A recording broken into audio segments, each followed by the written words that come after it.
Olá, pessoal, sejam bem-vindos a mais um episódio do nosso OAverusCast. Eu sou Lara Café, uma das apresentadoras do podcast que vocês já conhecem. E hoje apresentamos doutora Elisa Pauli, advogada especialista em direito imobiliário e direito público. Muito prazer, doutora Elisa, ter você no nosso podcast. Como é que você está? Tudo bem? Oi, Lara, tudo bom? É um prazer estar aqui. Eu que agradeço pelo convite. Estou muito feliz em estar aqui. Fala um pouquinho sobre a minha trajetória, sobre a minha história e apresentar algumas informações para os estudantes. Exatamente. E hoje nós vamos começar. A gente sempre volta um pouquinho no início, falando de como foi, né, a trajetória, de como foi a infância. E aí a gente quer saber, antes do direito, quem era Elisa Pauli? Como foi a faculdade? Como foi em casa? Bom, Lara, eu acho que é importante começar a minha história lá do começo, né? Eu nasci em São Paulo, sou paulista, meus pais moravam lá, né? E eu tenho mais 3 irmãos, né? E na época que a gente morava lá, o meu pai faleceu. Ele teve um acidente, faleceu, e a minha mãe, então, veio para Maceió, que é onde tem a família dela, né? E a gente veio para cá para ficar próximo da família da minha mãe. Então, ela trouxe os 4 filhos, tudo pequenininhos, né? Viemos para Alagoas. Com qual idade, mais ou menos, você Eu tinha nessa época? uns 10, 11 anos de idade. E a gente era tudo pequenininho. Então, a minha mãe sempre foi uma pessoa, assim, muito batalhadora, muito lutadora. Porque ela tinha uma empresa com meu pai, né? E quando isso tudo aconteceu, né? Ela simplesmente ficou sem poder trabalhar. Sim. Então, foi muita luta para ela ter criado os filhos, vamos dizer assim, né? Mas, com o passar do tempo, que a gente foi crescendo, né? Eu percebia sempre que eu tinha mais vocação para essa área criativa. Então, nunca me passou pela mente fazer direito. Já ia perguntar agora, que direito não é tão criativo assim. Não. Nunca passou pela minha mente que eu faria direito. Então, a minha primeira decisão, na realidade, eu gostava de desenhar roupas. Então, eu fazia desenhos, mandava a costureira fazer, tirava foto, né, e tudo mais. Aí as pessoas pediam para eu desenhar também. Então, eu achava que eu ia ser estilista, ou se não, outra coisa ligada à arte. Publicidade, fazer publicidade, fazer design. Então, eu entrei no curso de design, né? Foi o primeiro curso que eu entrei, logo que eu saí da escola, do colégio, né? Isso.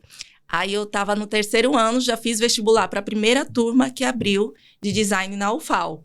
Então, foi a primeira turma que eu estudei, né? Passei nessa turma. E, para minha surpresa, não foi aquilo que eu queria. Foi uma experiência, assim, um pouco difícil, né? Um local muito longe da onde eu morava. E sem contar que, na primeira semana, eu me despertei através de uma resposta de uma aluna para um professor ali na sala de aula. O professor perguntou: o que design tem de diferente dos outros cursos? Nossa, a pulga atrás da orelha.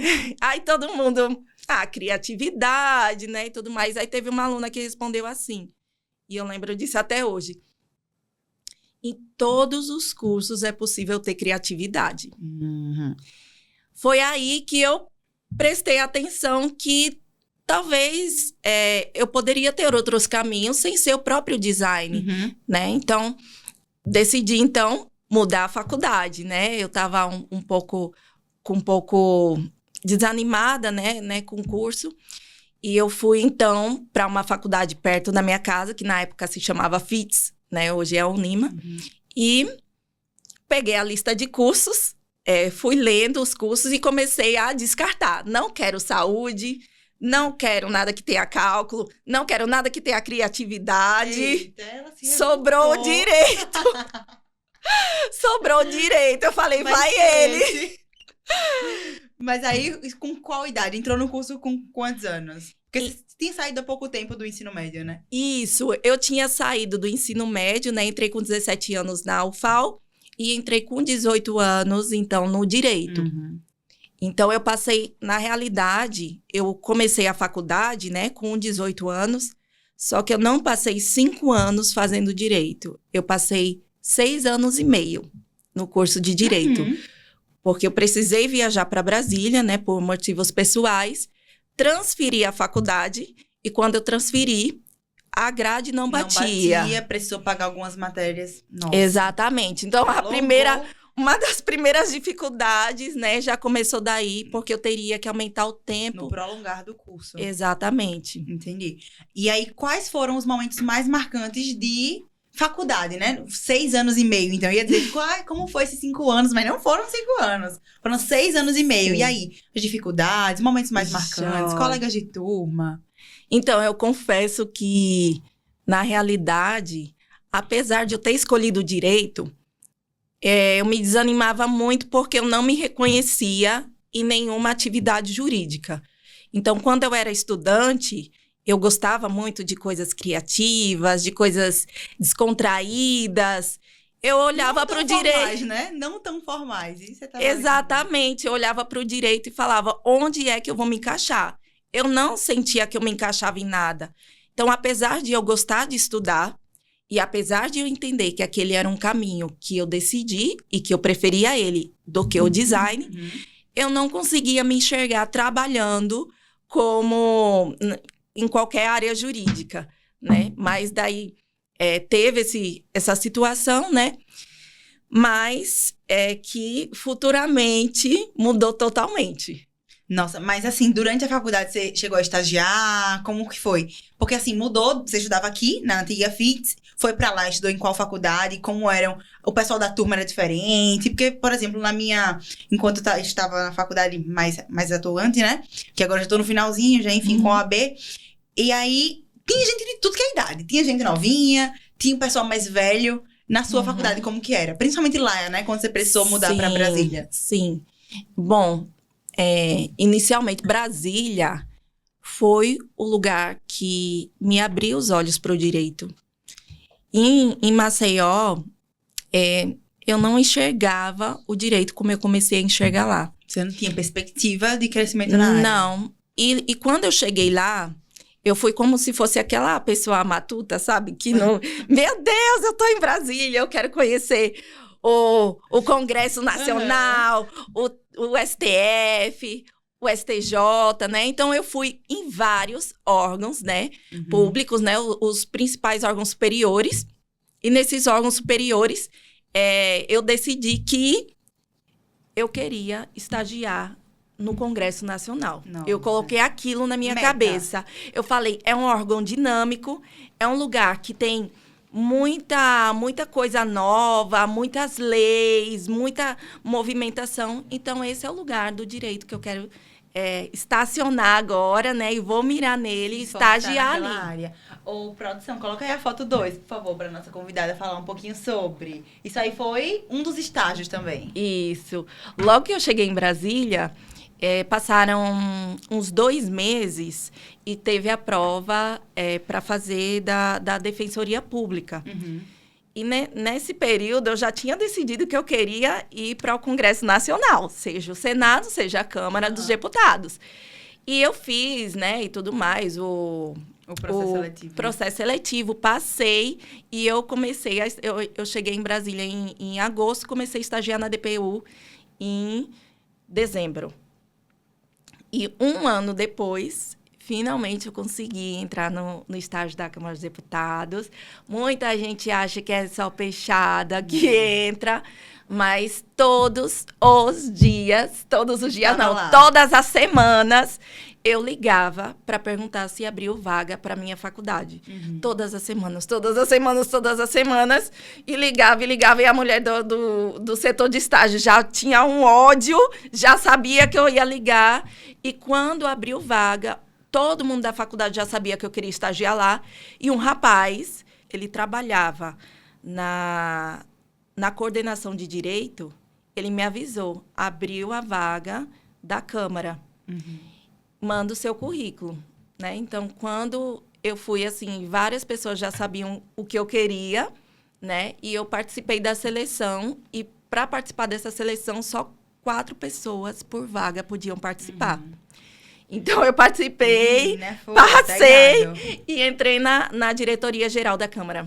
Quais foram os órgãos que você passou de estágio? Eu digo isso porque é muito importante. Eu acredito que durante a graduação nós fazemos estágios. Eu digo assim, eu me arrependo porque eu não fiz mais estágios durante a graduação. Já você foi mais dinâmica nessa questão dos estágios. Passou pela Câmara, por mais quais órgãos?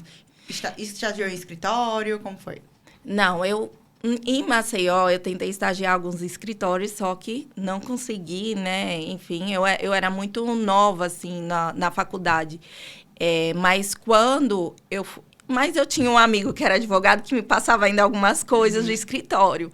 Quando eu fui para Brasília, eu estagiei na Defensoria Pública da União, na primeira categoria, que fazia recursos para STJ e STF, e na Diretoria Geral da Câmara dos Deputados, onde a gente precisava entregar ofícios e etc. para pessoas, suponha, de órgãos grandes, né? Entendi. Então, a gente tinha toda uma sistemática, tanto processual como para levar informações necessárias. E tinha uma dinâmica legal, né? Na Câmara, pelo visto. Tinha, né? Eu tive que começar a me adaptar melhor, né? Então, a minha roupa de estágio, né? Eu estava vendo que eu, como estagiária, andando com aquela roupinha, né? Eu não entrava em determinados locais. Então, assim, eu precisava cumprir uma missão. Se adequar ali, né? Eu cheguei ali, né, como eu falei, sem ter uma pessoa que tivesse me indicado. E eu precisava mostrar o meu serviço, né, ainda que fosse como estagiária. Então, foi engraçado porque isso tudo a gente já aprende um pouco da advocacia, né? Eu virava o meu crachazinho, que estava escrito estagiária, aí só ficava o cordão, né, da Câmara dos Deputados, ia toda arrumada, lia o nome do ofício, eu vou entregar para quem esse ofício? Chegava lá no órgão e falava, olá, oi, eu sou a Elisa, da Diretoria Geral da Câmara dos Deputados. Muito bom. Eu vim entregar esse ofício para o senhor, presidente da Caixa Econômica, em mãos. Aí, meu Deus. Aí eu entrava no personagem mesmo. Exatamente. É muito importante. Mas eu digo que, além do pessoal levar muito em consideração, tipo assim, mais novos, né? Pessoas mais novas, descredibilizam muito o estagiário. Tanto pela condição de estágio, de estar ali aprendendo, como a questão da idade. Eu acho isso péssimo. Eu também dou uma fantasiada quando eu preciso despachar lá no... Aí eu... advogada fulano de tal, que tô com um processo e tal. Porque só vai assim. Eles descredibilizam muito, né? Idade, roupa também, né? Sim. E aí Ô, Flávio, coloca aí a foto 3, por favor, só pra gente fechar a questão da faculdade. 4, foto 4. Essa aí, isso. Aí isso aí foi lá em Brasília? Que momento foi esse da faculdade? Então, eu tinha terminado, estava acabando a faculdade, só faltava o TCC, voltei para Maceió. E nessa volta, né, comecei a trabalhar, enfim, e precisei voltar para apresentar o TCC. Então, foi isso essa em Brasília? Isso foi quando eu voltei para Brasília para apresentar o TCC, que foi a respeito da incapacidade civil, né, a incapacidade das pessoas, na verdade, incapacidade civil. Sim. Né? Eu fiquei na dúvida, eu digo, não, se foi em Brasília ou foi em Maceió, mas foi lá em Brasília, você defendeu, terminou a faculdade lá em Brasília, então. Não é isso? Isso. Pronto, agora, Elise, eu quero que você me conte os perrengues chiques, não tão chiques, na graduação, tanto aqui em Maceió como lá em Brasília, como foi que você lidou, teve alguma história impactante ou engraçada que você queria contar pra gente? Joia, quem passa perrengue sou eu. Então, eu já contei um deles, né, que era precisar entregar documentos oficiais, né? Eu considero isso um perrengue que eu tentei driblar. E também, quando eu estava aqui em Maceió, né? Na época, acho que era 2013, por aí. Eu lembro até que Maceió, nessa época, estava muito violento. Estava tendo muitos assaltos, né? Enfim. E eu ia para a faculdade andando. Né? A minha família sempre foi muito simples, né? Como eu falei, minha mãe se sacrificava muito. Então, a gente tinha uma vida muito simples. Eu ia para a faculdade a pé, minha mãe não tinha carro, né? E numa dessas idas, eu fui assaltada, né? Infelizmente, né? Aí, ok, todo mundo é assaltado, né? Não fosse o episódio de eu ter sido assaltada novamente, quando eu tivesse... voltando no dia Meu seguido. Deus do céu. Então, nesses 2 dias, levaram tudo que eu tinha, minha dignidade. Só não lhe levar. Só não me levaram, porque ainda não tinha concluído o curso. Ai, Jesus. Nossa. Mas nessa trajetória, indo viajar, voltando, questão de em casa também, né? Que você falou que é uma coisa muito simples, você e seus Sim. irmãos. O que lhe manteve firme? O que lhe fez Elisa não desistir? Eu não desisto por conta disso. Meu pai, minha mãe. O que fortalecia você nesse caminho? Então, eu acho que deu para perceber que eu sou uma pessoa muito focada quando eu quero um objetivo, né? Meta, então, né? se eu tenho um objetivo específico, eu vou fazer tudo aquilo para finalizar.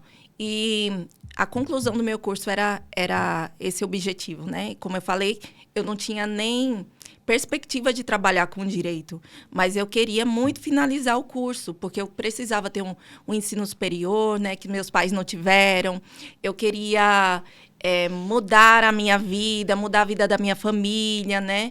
Então, o foco sempre foi em melhorar a minha vida e a vida da minha família. Seus, né? Então, assim, ressignificou tudo e desistir não era uma opção. Não era uma opção. Não. Você formou quando? Na verdade, quando foi que você jurou? Quando foi que você pegou a OAB, carteirinha?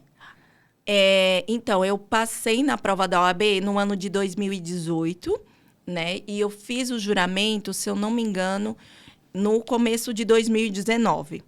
Então, essa época, né, que eu concluí o curso, foi tudo ao mesmo tempo. Entendi. Foi bem um atrás do outro, né? Agora, concluiu em 2018, fez o juramento em 2019. E aí, como vieram as suas especializações?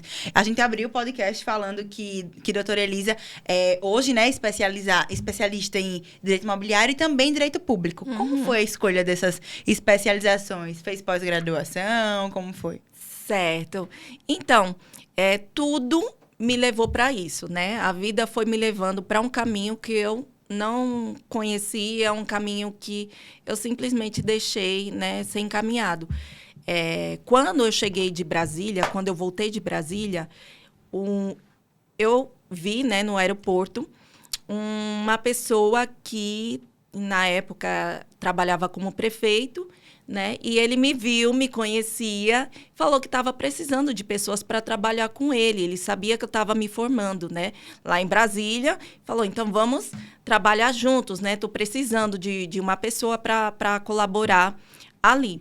Então, ok, comecei a trabalhar em uma prefeitura, que é uma coisa totalmente diferente da Câmara dos Deputados, né? Que eu estava acostumada com um órgão público federal. Sim. E a gente, né? Veio para um âmbito municipal, né? Fui para o âmbito municipal, que é na parte do executivo, que é totalmente diferente, né?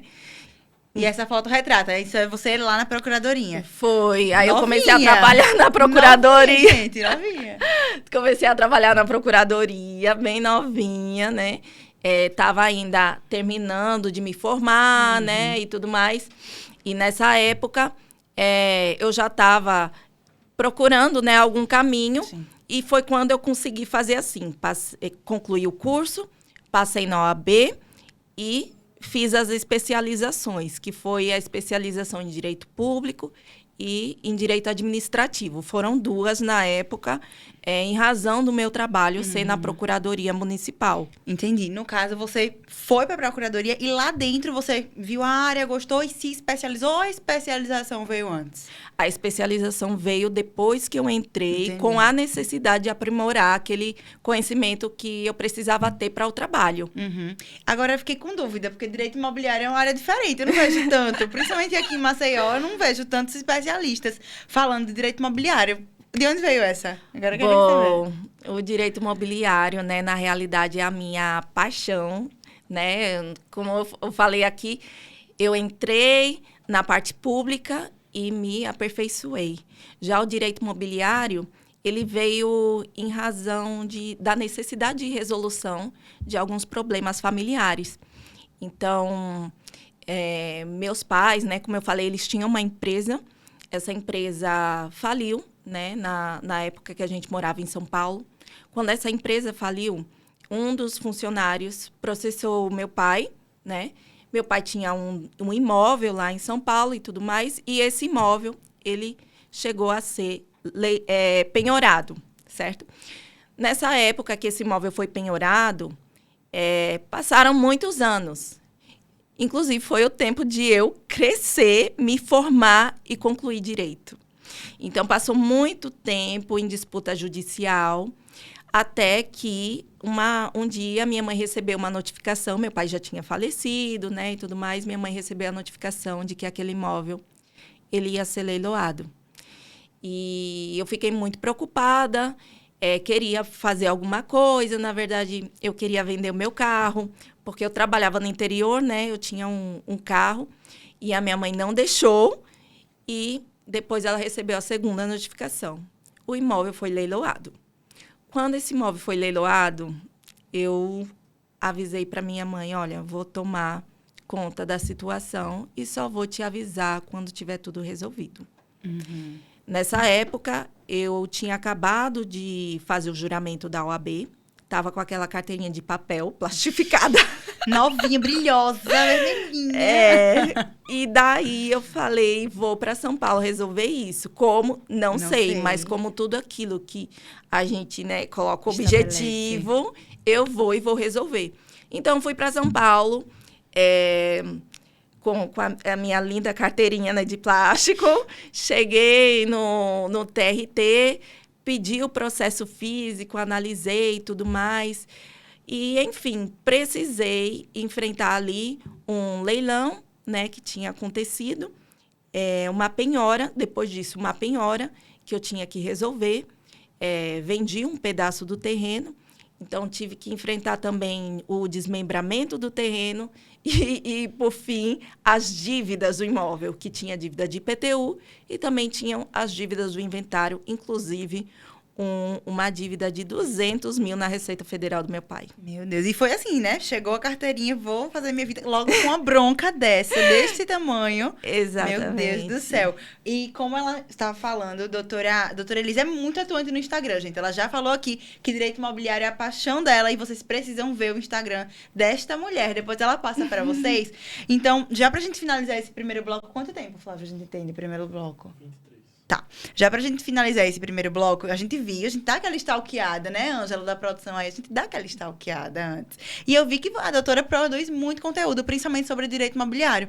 E aí eu queria ver sua opinião um pouco sobre a questão da gente impulsionar, como é que a gente impulsiona a nossa carreira pelo Instagram, porque a gente vê ainda muitos advogados que têm vergonha de se posicionar, né? Ainda na academia, né? Na faculdade, alguns têm vergonha de gravar um story, mas hoje em dia, eu acho que é o nosso principal aliado, é o Instagram, né? Eu vou falar só um pouquinho, né, voltando aqui, de quando a minha mãe faleceu, né? Depois que isso tudo aconteceu de São Paulo, né, e o imóvel já estava, depois de 2 anos, o imóvel estava prontinho para venda, a minha mãe veio a falecer. Quando ela faleceu, eu me vi perdida, porque eu ia ter que resolver a venda desse imóvel, né, e também eu precisava resolver minha própria vida, né, então, assim... Eu não tinha, naquela época, trabalhando em município, eu não tinha como me virar, me sustentar, né? E foi aí que eu decidi usar todo aquele conhecimento que eu tive para resolver aquela situação familiar em prol, né, de uma profissão. Foi aí que o direito imobiliário ele entrou, de fato, como expressão, né, e como trabalho para... a ajudar as pessoas, quando eu vi que muitas pessoas passam por diversos problemas relacionados a seus imóveis, né? Então, assim, eu mudei meu Instagram de pessoal para profissional, né? Então, decidi, de fato, tomar aquilo como um rumo profissional, né? Exatamente. Então, eu converti meu Instagram e, através disso, né, voltando a essa questão do Instagram, comecei a fazer vídeos, comecei a fazer postagens, utilizar esse conhecimento do STJ, né, que tem muito na parte imobiliária para as pessoas tomarem conhecimento, né? E fui testando várias técnicas. E hoje dá super certo, né? Exatamente. Alimenta muito o Instagram e é como eu tinha te dito, é o nosso cartão de visitas, né? Ali o pessoal tá vendo, é informado e depois, eita, logo ele associa àquele ramo, né? Então, assim, é muito interessante. E nós estamos aqui com Maria Elisa Paulin. Então, a gente já vai finalizar esse primeiro bloco. Vou chamar o intervalo e no nosso segundo bloco, vamos ver como a doutora se preparou para o nosso exame de ordem. Voltamos já já.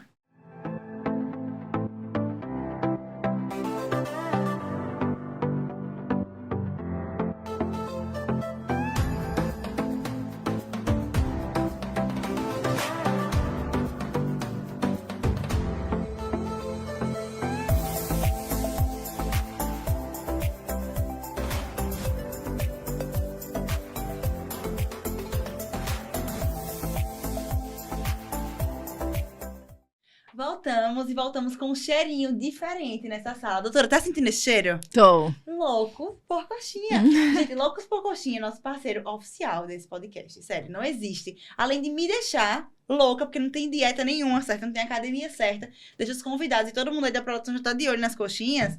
Mas eu vou deixar bem claro que por hora é meu e da convidada. Então tá? Loucos por Coxinha, muito obrigada pela parceria. Estamos aqui, ó, fazendo jus a essa parceria. E voltamos agora com a doutora Elisa aqui no nosso podcast. Antes de a gente ir para a parte da OAB, né, eu quero que a doutora Elisa deixe claro a questão da sua mãe.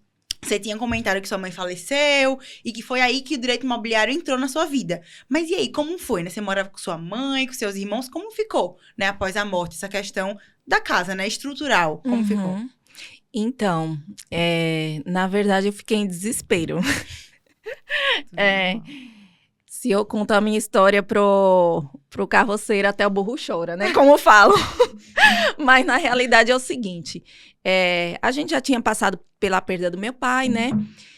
E quando veio a época da Covid, minha mãe faleceu, né? E, na época, minha mãe era provedora principal de casa, né? Eu morava com ela e com meu irmão, né? O Jonas. E, nessa época, então, eu falei, nossa, e agora? O que vai acontecer? Porque a gente morava numa casa alugada, né? E eu não tinha como me sustentar nessa época. E eu teria que me sustentar o Jonas, os cachorros, que tinham mais alguns cachorros, e ainda dar conta de tudo, né? Então, assim, nessa época, eu precisei pedir muito direcionamento para Deus, né, que foi muito difícil, não só a perda dela, mas a situação que eu estava passando.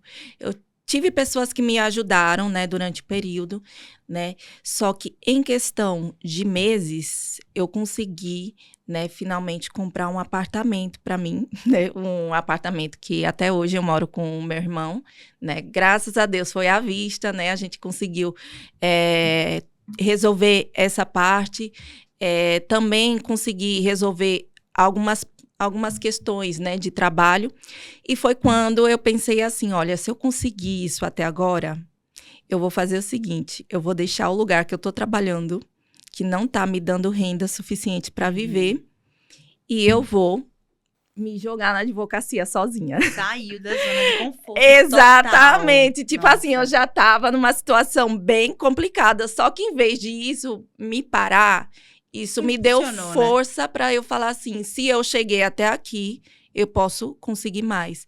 Então, eu estava trabalhando na época em um escritório, né, em um escritório e em um município que me remuneravam muito mal e que eu não tinha perspectiva de crescimento, né? Então, assim, como eu sempre fui uma pessoa que queria, né, evoluir e tudo mais, eu falei, chegou um momento de agora ou nunca, vou começar a advogar sozinha, vou fazer os meus vídeos, vou correr atrás. O Jonas começou a me ajudar a fazer live. Ele tá ali assistindo a gente. Então, tive vídeos que viralizaram no TikTok com mais de 1 milhão de visualizações.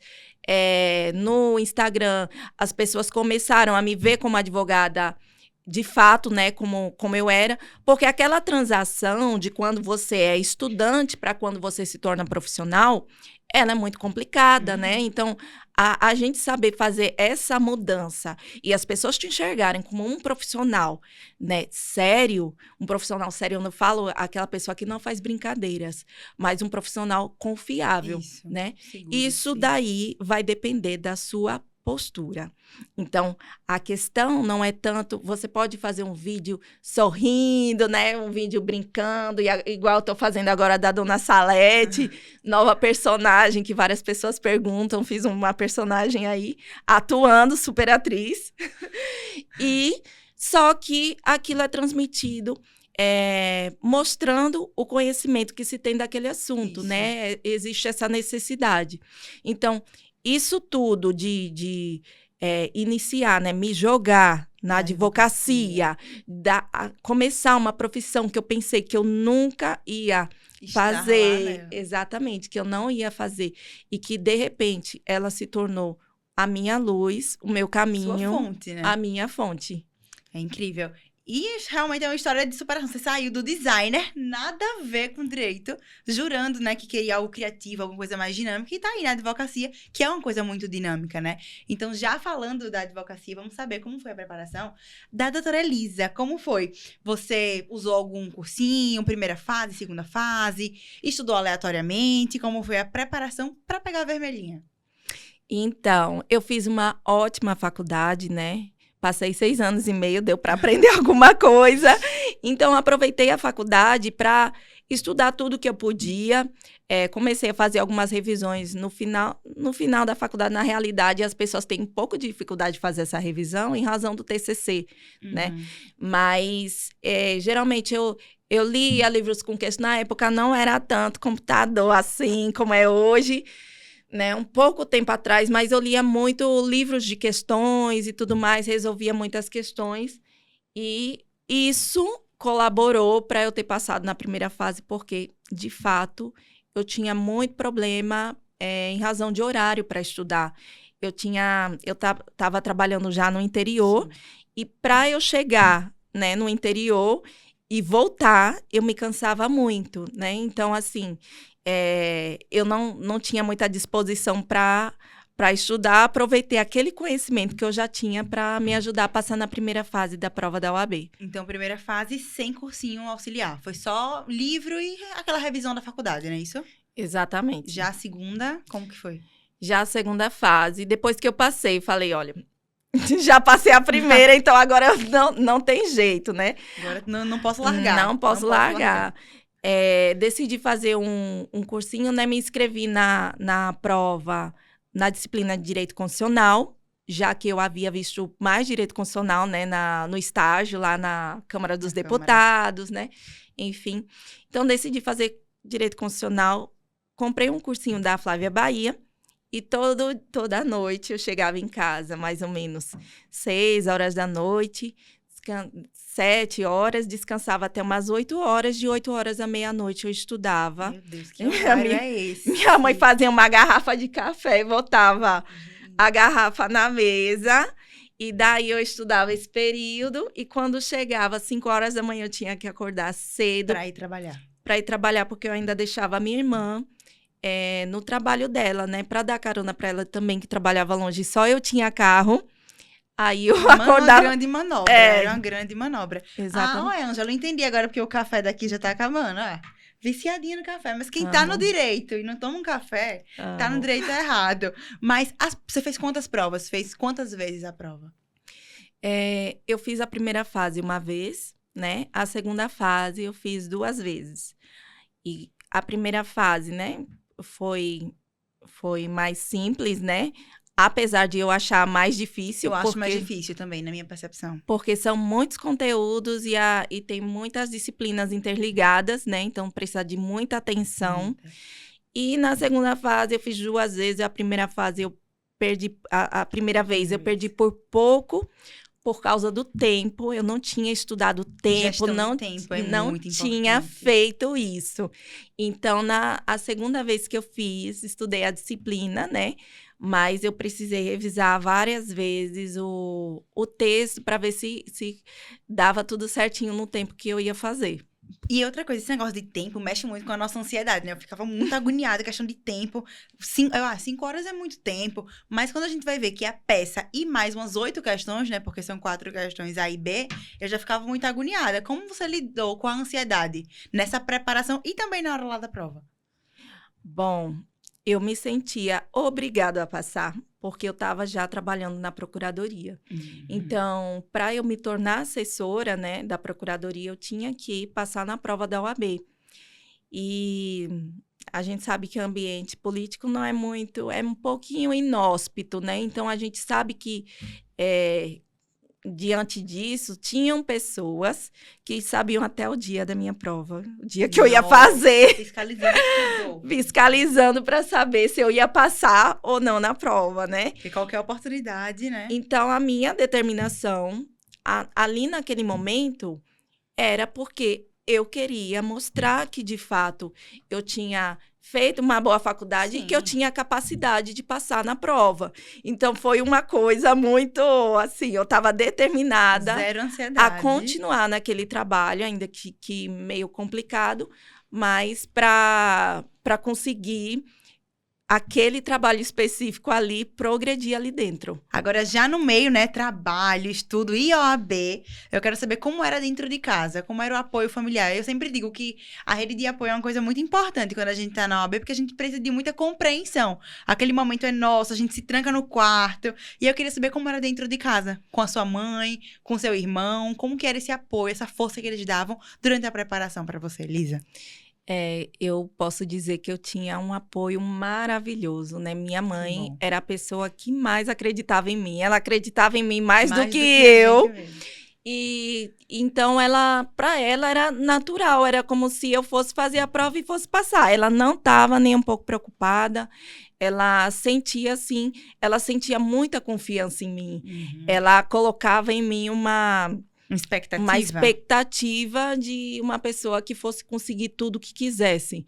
Então, eu me baseava nessa expectativa e eu sentia que eu tinha que corresponder essa expectativa dela, né? Mas você sempre foi muito determinada mesmo, né? Você falou, não, coloco aquilo ali como meta, Lara, e eu vou. Sempre foi assim, né? Exatamente. E é isso que importa, né? Assim, às vezes as pessoas estão um pouquinho desanimadas, né? Nessa época da prova da OAB, não sabe se faz, se não faz, né? Não sabe se quer seguir a carreira jurídica, como era o meu caso. Ou, às vezes, pensa em fazer concurso. Só que eu digo uma coisa, na realidade, a OAB, ela é um instrumento, né? Ela é um meio, né? Exatamente. Ela chega, às vezes, na nossa vida sem a gente saber nem como utilizar, porque as faculdades não ensinam, mas quando a gente utiliza, a gente percebe que é totalmente diferente, né? É um mundo, né? É um mundo. É um mundo. E, gente, já estamos quase finalizando o episódio com a doutora Elisa. E antes de finalizar, doutora, eu quero que você passe, olhando para sua câmerazinha, um recado para os OABeiros. Algumas pessoas que vão fazer agora a prova, algumas pessoas que estão esperando aí o resultado, que acabou de sair, né? Uma prova 44. Então, olha para a câmera e dá aquela motivada para esse pessoal. Joia. Vocês que estão fazendo a prova, que já fizeram, que pensam em fazer a prova da OAB, eu desejo que vocês tenham muito sucesso, tenham um pouco de calma, né? Precisa ter paciência e saiba que nenhum conhecimento ele vai ser dispensado, né? Tudo aquilo que você aprende, ele vai estar na sua cabeça, né? Para o momento certo. Então, não é só fazer a prova e dispensar, né? E achar que, às vezes, porque não passou, não vai tentar de novo, né? Isso daí é importante ter a persistência, de fato, e saber que muitas coisas podem acontecer depois que você receber a vermelhinha. Tudo coopera para o bem daqueles que esperam, gente. Tudo dá certo no final, né? E esse foi mais um episódio do nosso OABeiros Cast. Muito obrigada, doutora, pela presença, por contar um pedacinho da sua história pra gente, de muita resiliência e também muita experiência, porque eu amei. Você passeou por muitos órgãos, foi em um curso, foi em outro, então não tenho dúvida que esse episódio vai ser riquíssimo e muito esclarecedor para os nossos OABeiros. Então é isso, pessoal. Nós finalizamos aqui mais um episódio. Um beijo e ficamos com mais um episódio. Até o próximo com com Carla e Ângelo aqui pra vocês.